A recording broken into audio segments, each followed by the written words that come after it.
যদি আপনার দাঁতের মধ্যে গর্ত তৈরি হয়, খাবার খাওয়ার পর সেই খাদ্যের কণা বা টুকরোগুলো সেই ফাঁক বা গর্তের মধ্যে ঢুকে গেলে প্রচন্ড ব্যথা হয়, সেই ব্যথা সহ্য করা যায় না।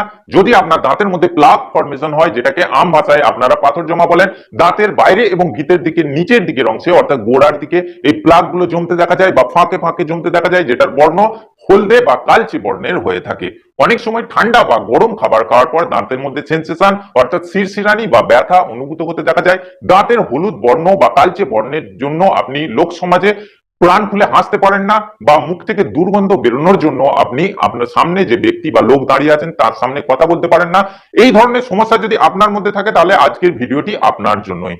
আজকে এই ভিডিওর মধ্যে আপনাদের বলবো ন্যাচারাল ওয়েতে অর্থাৎ প্রাকৃতিক কিছু উপায়ে আমরা কিভাবে এই দাঁতের সব ধরনের সমস্যাগুলো থেকে মুক্তি পেতে পারি।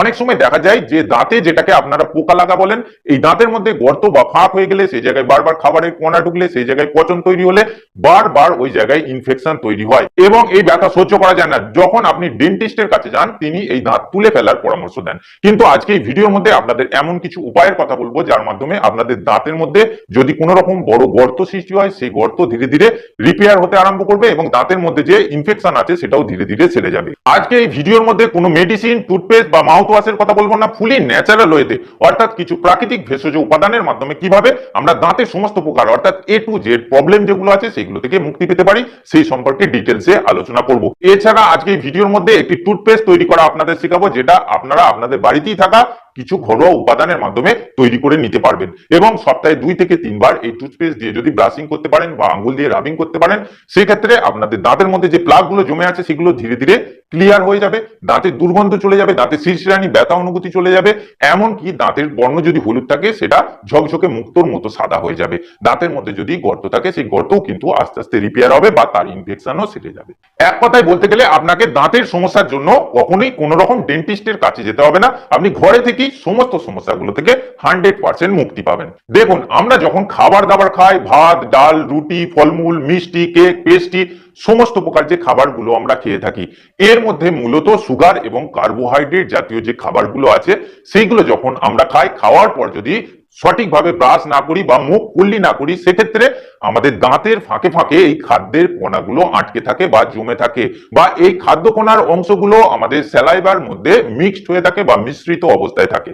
এখন আমাদের মুখের মধ্যে কিছু বসবাসকারী ব্যাকটেরিয়া বা জীবাণু থাকে, আবার কিছু উড়ো ব্যাকটেরিয়া বা জীবাণুও থাকে। আমরা যখন কথাবার্তা বলি তখন কিছু উড়ো ব্যাকটেরিয়া আমাদের মুখের মধ্যে ঢুকে যায় এবং মুখের মধ্যে যে বসবাসকারী জীবাণু বা ব্যাকটেরিয়া গুলো আছে, এই দু রকম ব্যাকটেরিয়া মিলেমিশে এই যে আমাদের স্যালাইভার মধ্যে সুগারটা জমে আছে বা আমাদের দাঁতের মধ্যে সুগার বা কার্বোহাইড্রেট জাতীয় বা মিষ্টি জাতীয় যে খাবারগুলো জমে থাকে, সেইগুলো থেকে এই ব্যাকটেরিয়াগুলো এনার্জি পায়। ব্যাকটেরিয়াগুলো ওই সুগারের সংস্পর্শে আসার সঙ্গে সঙ্গেই তারা রিচার্জ হয়ে যায় বা এক প্রকার ব্যাটারির মতো চার্জ হয়ে যায়, এবং যখনই তারা সুগার পেয়ে যায় তখন এক প্রকার চিপচিপে পদার্থ বা এক ধরনের অ্যাসিড রিলিজ করে। এটা হচ্ছে ল্যাকটিক অ্যাসিড। এই অ্যাসিড কিন্তু আমাদের দাঁতের জন্য ক্ষতিকর। আর যখন আমরা ক্রমাগত খাবার দাবার খাবো অথচ ব্রাশ করবো না সঠিকভাবে বা মুখ কুল্লি করবো না, মুখকে পরিষ্কার পরিচ্ছন্ন রাখবো না, তখন কিন্তু এই ব্যাকটেরিয়া গুলো তাদের গ্রুপ গুলোকে বাড়াতে থাকে আস্তে আস্তে, অর্থাৎ এরা বংশ বিস্তার করে আস্তে আস্তে তাদের বংশকে বাড়াতে থাকে। যখন অনেকগুলো ব্যাকটেরিয়া বা জীবাণু আমাদের দাঁতের মধ্যে জমে, আমাদের দাঁতের গোড়ায় জমে, এবং ক্রমাগত তারা যদি এই সুগার অর্থাৎ মিষ্টি জাতীয় খাবারগুলো পেতেই থাকে এবং পেতে পেতে তারা কিন্তু ক্রমাগত এই চিপচিপে প্রকারের যে অ্যাসিড জাতীয় পদার্থটা আছে সেটাকে রিলিজ করতেই থাকে, এবং খাদ্যকণাগুলোর সঙ্গে এই অ্যাসিড জাতীয় পদার্থগুলো একসঙ্গে জমে আমাদের দাঁতের গোড়ায় প্লাক ফর্মেশন করে, অর্থাৎ দাঁতের গোড়ায় এইগুলো জমতে থাকে, যেগুলোকে আমরা প্লাক বলি। অর্থাৎ দাঁতের গোড়ায় যে হলদে বা কালচে বর্ণের পদার্থগুলো জমে যায়, আমরা দেখি যে আমাদের দাঁত আস্তে আস্তে কালচে বর্ণের হয়ে যাচ্ছে বা হলুদ বর্ণের হয়ে যাচ্ছে। যদিও আমরা কোনো কালো খাবার খাই না, তৎসত্ত্বেও আমাদের দাঁতের বর্ণ কিন্তু কালো হয়ে যায়, কারণ এই ব্যাকটেরিয়া গুলো যে অ্যাসিড গুলো রিলিজ করে, এই অ্যাসিড গুলো আবার এমন এক ধরনের পদার্থ, দেখবেন যে ব্যাটারির মধ্যে যে অ্যাসিড থাকে, সেই অ্যাসিড আমাদের গায়ে বা চামড়ায় কোনো অংশে লাগলে সেই জায়গা কিন্তু পুড়ে যায়, সেই জায়গায় ক্ষত তৈরি হয়ে যায়। আমাদের দাঁতের মধ্যে ক্রমাগত যখন এই ব্যাকটেরিয়া গুলো ক্রমাগত অর্থাৎ ধীরে ধীরে সুগার বা মিষ্টি জাতীয় খাবার পেতে পেতে তারা এনার্জি ডেভেলপ করতে করতে এবং অ্যাসিড রিলিজ করতে করতে আমাদের দাঁতের মধ্যে যে এনামেল গুলো আছে সেগুলো ক্ষইতে আরম্ভ করে, অর্থাৎ এনামেল গুলোকে আস্তে আস্তে এরা কিন্তু খেয়ে নেয়। আমাদের দাঁতগুলো কিভাবে তৈরি হয়? আমাদের দাঁতগুলো দেখবেন মিনারেলের কিছু ছোট্ট ছোট্ট ক্রিস্টাল ফর্ম দিয়ে তৈরি হয়, আর যখন দাঁতের গোড়ায় এই চিপচিপে পদার্থ এবং খাদ্য কণাগুলোর একটা মিশ্রিত রূপ প্লাক ফরমেশনে তৈরি হয়ে জমে যায়, তখন কিন্তু সেই জায়গাটা আস্তে আস্তে ড্যামেজ হতে আরম্ভ করে, সেই জায়গাটা আস্তে আস্তে ক্ষয়ে যেতে আরম্ভ করে। কিন্তু এই ক্ষয় যখন খুব গভীরে যায়, আমার দাঁতের মধ্যে প্রচন্ড ব্যথা হয়, এই ব্যথা আমরা সহ্য করতে পারি না। যদি একটি দাঁতের অ্যানাটমিকে আমরা দেখি, যে দাঁতের উপরের অংশে থাকে এনামেল, তারপরের অংশ ডেন্টিন এবং তারপরের অংশ হচ্ছে পাল্প। এই পাল্প অংশের মধ্যে আমাদের নার্ভের ফাংশন এবং ব্লাড ভেসেলস এর ফাংশন গুলো কাজ করে বা রান করে। যখন ওই গর্তটা পাল্প পর্যন্ত চলে যায়, যে জায়গায় নার্ভ বা ব্লাড ভেসেলস আছে, তখন আমাদের দাঁতের মধ্যে ব্যথা তৈরি হয়। এনামেল বা ডেন্টিন অংশ হয়ে গেলেও আমাদের দাঁতের মধ্যে শিরশিরানি বা ব্যথা অনুভূত হতে দেখা যায়। এইভাবে আমাদের দাঁতের মধ্যে গর্ত হয়, সেই জায়গায় খাবার ঢুকে গেলে ইনফেকশন হয়, আমরা দাঁতের যন্ত্রণা সহ্য করতে পারি না, দাঁতের মধ্যে প্লাক ফর্মেশন হয়, পাথর জমে, দাঁত শিরশির করে, এর বর্ণ খারাপ হয়ে যায়, কালচে বা হলুদ বর্ণের হয়ে যায়। আর যে ব্যাকটেরিয়াগুলোর কারণে আমাদের দাঁতের এতটা ক্ষতি হয়, সেই ব্যাকটেরিয়াটার নাম হচ্ছে স্ট্যাফাইলোকক্কাস মিউট্যান্স। আর দাঁত যখন ধীরে ধীরে গর্ত হতে আরম্ভ করে, তখন কিন্তু আমাদের দাঁতের মিনারেল গুলো আস্তে আস্তে উঠে যায় বা ক্ষয়ে যায়। অর্থাৎ ডিমিনারেলাইজেশন বলে একটা প্রসেস আছে, যেটা হতে থাকে ক্রমাগত, যাতে আমাদের দাঁতের ক্ষয় হয় বা গর্ত তৈরি হয়। এইবার আপনাদের বলবো এই ধরনের সমস্যাগুলো থেকে আপনারা কিভাবে মুক্তি পাবেন। প্রাথমিক কাজ হলো খাবার দাবার পর খুব সুন্দরভাবে কুল্লি করতে হবে। 1 গ্লাস কুসুম কুসুম অর্থাৎ মৃদু উষ্ণ জলের মধ্যে 1/2 চামচ মতো বিট লবণ বা সাদা লবণ মিশিয়ে আপনারা খাবার পরে খুব সুন্দর করে মুখের মধ্যে সেই জলটাকে ঘুরিয়ে ঘুরিয়ে কুল্লি করতে পারেন। এতে খাদ্যের কণাগুলো বাইরে বেরিয়ে যায়, যে ব্যাকটেরিয়া গুলো আছে সেগুলো মারা যায় বা ধ্বংস হয়ে যায়, মুখের মধ্যে বসবাসকারী জীবাণুগুলো নষ্ট হয়ে যেতে দেখা যায়। বা 1 গ্লাস মৃদু উষ্ণ বা কবষ্ণ জলের মধ্যে 1 টুকরো ফটকিরিকে কিছুক্ষণের জন্য ফেলে দিন, তারপর চামচ দিয়ে সেটাকে গুলে নিয়ে তারপর সেই জলটা দিয়ে মুখটাকে কুল্লি করুন। এতে আমাদের মুখের মধ্যে যে বসবাসকারী জীবাণু বা ব্যাকটেরিয়া গুলো সেগুলো যেমন মারা যায়, অপরদিকে দাঁতের মধ্যে যে ক্যাভিটি জমে থাকে সেইগুলো কিন্তু আস্তে আস্তে উঠতে থাকে। অর্থাৎ পাথর যেগুলো জমে থাকে, খাবারের কণাগুলো জমে জমে যে পাথর বা প্লাক ফর্মেশন হয়েছে, সেইগুলো কিন্তু আস্তে আস্তে উঠে যেতে বা ক্লিয়ার হয়ে যেতে দেখা যায়। এই লবণ গরম জলের কুল্লি বা এই ফটকি মৃদু উষ্ণ গরম জলে কুল্লি আপনি যদি লং টাইম করতে পারেন, মুখের মধ্যে যেসব প্লাক বা পাথর জমে আছে সেগুলো ধীরে ধীরে ক্লিয়ার হয়ে যায়। দ্বিতীয় যে পয়েন্টটি সেটি হলো, যখন আমরা মুখটাকে ওয়াশ করে নিচ্ছি, তারপরে অনেকক্ষণ যাবত কিন্তু আমাদের কিছু খাওয়া যাবে না। কিন্তু আমাদের মধ্যে অধিকাংশ মানুষেরই বদভ্যাস হলো, কেউ কোনো খাবার দিল সঙ্গে সঙ্গে মুখের মধ্যে দিয়ে দিলাম, বা বাড়িতে কোনো খাবার দেখে খেতে ইচ্ছা গেল সেটা মুখের মধ্যে দিয়ে দিলাম, বাজার ঘাটে গিয়ে ছোটখাটো কিছু খাবার আমরা মুখের মধ্যে দিয়ে দিই। বারবার যখন আমরা মুখের মধ্যে খাবার দিই, তখন কিন্তু আমাদের স্যালিভারি গ্ল্যান্ড থেকে যে স্যালাইভা বের হয় বা লালারস বের হয়, এর পিএইচটা খারাপ হয়ে যায়, এর পিএইচ লেভেলটা নষ্ট হয়ে যায়, সেটা অ্যাসিডিক হয়ে যায়। আর যখন স্যালাইভা অ্যাসিডিক হয়ে যাবে, তখন কিন্তু আমাদের দাঁতের ক্ষতি হবে। স্যালাইভা বা লালারসের পিএইচ লেভেলটা মেনটেন রাখা অত্যন্ত জরুরি। এটা যখন ব্যালেন্স থাকবে, সেটা আমাদের দাঁতের জন্য অত্যন্ত ভালো, আমাদের দাঁতের সুস্বাস্থ্যের জন্য অত্যন্ত ভালো। দেখবেন আমরা সাধারণত মার্কেট থেকে যেসব টুথপেস্ট কিনে নিয়ে আসি, সেই টুথপেস্ট গুলোর মধ্যে এমন কিছু কেমিক্যাল থাকে, যখন আমরা ব্রাশিং করি তখন কিন্তু আমাদের লালারসের ক্ষরণটাকে কিছুক্ষণের জন্য কমিয়ে দেয়। এটা কিন্তু আমাদের দাঁতের জন্য ক্ষতিকারক। অনেকে আছেন অনেকক্ষণ ধরে ব্রাশিং করেন, বারবার ঘষতে থাকেন, ভুল পদ্ধতিতে ব্রাশ করতে থাকেন, এতে কিন্তু আমাদের দাঁতের ক্ষতি হয়। আমাদের দাঁতের গোড়ায় সবসময় লালারস বা স্যালাইভা নিঃসৃত হওয়া অত্যন্ত জরুরি, এবং এটা যেন অ্যাসিডিক না হয়, এর পিএইচ লেভেলটা যেন ব্যালেন্স থাকে। এর জন্য আপনারা করবেন কি, খাবার দাবারের মধ্যে ডিফারেন্স রাখবেন। সকালে ব্রেকফাস্ট করলেন, তারপর ডাইরেক্ট কিন্তু দুপুরের খাবার খাবেন, অর্থাৎ লাঞ্চ করবেন, এবং তারপরে সন্ধ্যায় কিছু হালকা খেতে পারেন, এবং ডাইরেক্ট রাত্রে ডিনারে যাবেন। তার আগে কিন্তু কোন রকম খাবার দাবার খাবেন না। বারবার খাবার দাবার খেলে আমাদের স্যালাইভার পিএইচ লেভেলটা কিন্তু খারাপ হয়ে যায়, অ্যাসিডিক হয়ে যায়, যেটা আমাদের দাঁতের জন্য ক্ষতিকারক। আপনি করবেন কি, সকালে ব্রেকফাস্ট করার পর মুখের মধ্যে কিছু ভেষজ উপাদান আছে যেগুলো রাখতে পারেন।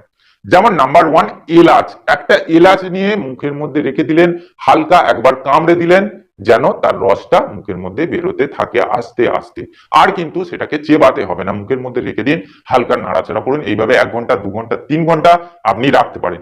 বা এলাচের পরিবর্তে আপনি লবঙ্গ রাখতে পারেন, মৌরি রাখতে পারেন 10-15টা দানা, বা জোয়ান রাখতে পারেন 10-15টা দানা। মুখের মধ্যে রেখে দিলে আমাদের স্যালিভারি গ্ল্যান্ড থেকে কিন্তু স্যালাইভাটা ক্রমাগত নিঃসৃত হবে বা নিঃসৃত হবে। এতে আমাদের দাঁতের গোড়ায় সবসময় স্যালাইভা বা লালারস থাকবে, যেটা আমাদের দাঁতের জন্য খুবই উপকারী হবে। অনেক সময় দেখা যায় অনেকে জল কম পরিমাণে পান করেন, এতেও কিন্তু স্যালাইভা কম পরিমাণে বের হয়, যেটা আমাদের দাঁতের জন্য ক্ষতিকারক হয়ে দাঁড়ায়। অর্থাৎ আমাদের মুখের অংশবিশেষ, দাঁতের অংশবিশেষ শুকনো হয়ে যায়, এতে আমাদের দাঁতের অনেক ক্ষতি হতে দেখা যায়। এইবার বলবো, যাদের দাঁতের গোড়ায় প্রবল রকম গর্ত বা ফাঁক সৃষ্টি হয়েছে, সেই জায়গায় খাবার ঢুকলি ইনফেকশন হয়ে যাচ্ছে, প্রচন্ড ব্যথা হচ্ছে, তারা এই সমস্যা থেকে কিভাবে দ্রুত মুক্তি পাবেন কোন রকম ওষুধ ছাড়াই? এর জন্য আমাদের দুটো উপাদানের প্রয়োজন হবে, যেগুলো আপনারা যে কোনো প্রকার আয়ুর্বেদিক শপ থেকে পেয়ে যাবেন। 1 নম্বর তিলের তেল, 2 নম্বর হলো লবঙ্গের তেল। 1 চামচ মতো তিলের তেল নেবেন এবং তার মধ্যে 3 থেকে 4 ফোঁটা লবঙ্গের তেল দিয়ে সকালে একবার আপনি মুখে এই দুটো তেলের মিশ্রণকে দিয়ে কুল্লি করতে পারেন। মুখের মধ্যে সেটাকে কিছুক্ষণ ধরে নাড়িয়ে চাড়িয়ে সেটাকে ফেলে দেবেন। তারপর অবস্ন বা মৃদু উষ্ণ জল দিয়ে মুখটাকে সুন্দর করে ধুয়ে নেবেন।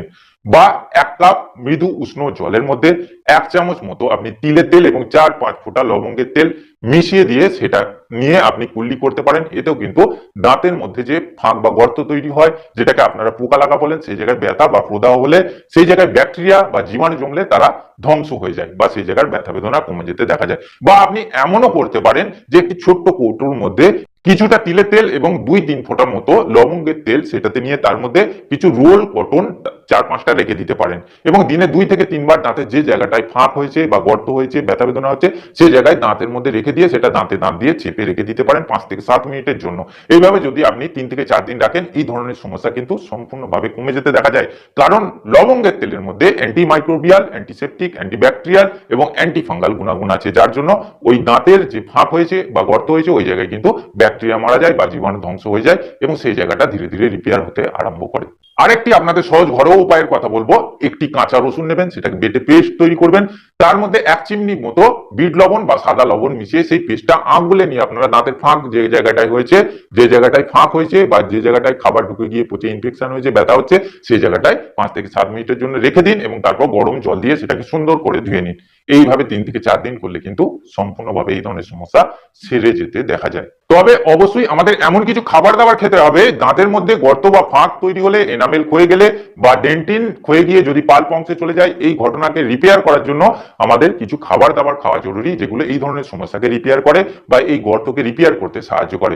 যেমন স্ট্রবেরি, রাসবেরি, মাশরুম বা ফুলকপি, এই জাতীয় খাবারগুলোকে যদি কাঁচা অবস্থায় স্যালাড তৈরি করে খেতে পারেন, সেক্ষেত্রে কিন্তু আমাদের দাঁতের সমস্যা ধীরে ধীরে কমতে দেখা যায়। দাঁতের যে কোনো প্রকার সমস্যাতে এই খাবারগুলো খুব ভালো উপকার দেয়। এইবার আপনাদের বলবো সেই টুথপেস্টটি, যেটা আপনারা বাড়িতে নিজে থেকেই তৈরি করতে পারবেন। এর জন্য আমাদের 4টে জিনিসের প্রয়োজন হবে। 1 নম্বর হচ্ছে বেকিং সোডা, 2 নম্বর হচ্ছে বিট লবণ, 3 নম্বর হচ্ছে হলুদ গুঁড়া, 4 নম্বর হচ্ছে লবঙ্গের গুঁড়া বা চূর্ণ। একটি ছোট্ট বাটির মধ্যে 1 চিমটি মতো আপনি বেকিং সোডা নিন, 1 চিমটি মতো বিট লবণ নিন, তার মধ্যে 1 চিমটি হলুদ গুঁড়ো এবং 1 চিমটি লবঙ্গের পাউডার দিয়ে কিছুটা অল্প পরিমাণ জল দিয়ে সেটাকে ভালো করে নেড়ে একটা পেস্ট তৈরি করে নিন এবং ব্রাশের মধ্যে দিয়ে সেই পেস্টটাকে সুন্দর করে উপর দিকে দাঁতের অংশগুলো, উপর দিকে দাঁতের গাগুলো, নিচের দিকে দাঁতের অংশগুলো এইভাবে উপরে নিচে এইভাবে ভিতরে খুব সুন্দর করে ব্রাশ করুন সপ্তাহে 3 বার এবং এইভাবে ব্রাশ করার পর গরম জল দিয়ে মুখটা কুলি করে নিন। এইভাবে যদি আপনি সপ্তাহে 2 থেকে 3 বার করে এই বাড়িতে তৈরি পেস্টটির সাহায্যে ব্রাশ করতে পারেন বা আঙুলে নিয়ে রাবিং করতে পারেন, এতে কিন্তু যখন আপনি কন্টিনিউ এটা করবেন, আপনার দাঁতের মধ্যে যে প্লাগ গুলো আছে সেগুলো ধীরে ধীরে ক্লিয়ার হতে আরম্ভ করবে এবং 1 থেকে 1.5 মাসের মধ্যে দাঁতে যত নোংরা আবর্জনা আছে সব কিন্তু ক্লিয়ার হয়ে যাবে। দাঁতের শিরশিরানি, ব্যথাবোধ সেরে যাবে। দাঁতের মধ্যে যে গর্ত আছে সেই জায়গায় ইনফেকশন থাকলে সেটাও সেরে যাবে। দাঁতের হলুদ বা কালচে বর্ণ ধীরে ধীরে উঠে যাবে। আপনার দাঁত মুক্তোর মতো সাদা এবং ঝকঝকে হবে, মুখে দুর্গন্ধ থাকবে না। আপনি আপনার আচার অনুষ্ঠানে সকলের সামনে স্ফূর্তিতে হাসতে পারবেন, সুন্দরভাবে কথা বলতে পারবেন। আপনার দাঁতের কোনো রকম সমস্যাই থাকবে না। আপনার টিথ সম্পূর্ণভাবে হেলদি এবং মজবুত হয়ে যাবে। তো বন্ধুরা, আজকে ভিডিওর মধ্যে দাঁতের যতগুলো সমস্যা আছে সেইগুলোর ঘরোয়া বা প্রাকৃতিক সমাধান আপনাদের দেওয়ার চেষ্টা করলাম। আশা করছি আজকের ভিডিওটি আপনাদের ভালো লেগেছে বা এই ভিডিওর মধ্যে যে তথ্য দিয়েছি সেগুলো ভালো লেগেছে। যদি ভালো লাগে আর 5 জনের সঙ্গে অবশ্যই শেয়ার করবেন। আর আমার চ্যানেলে এই ধরনের আরো বিষয়ভিত্তিক ভিডিও পাওয়ার জন্য আমার চ্যানেলটিকে সাবস্ক্রাইব করে পাশে বেল বাটনটি টিপে অল অপশনটি ক্লিক করে দেবেন। দেখা হচ্ছে পরের ভিডিওতে। ভালো থাকবেন।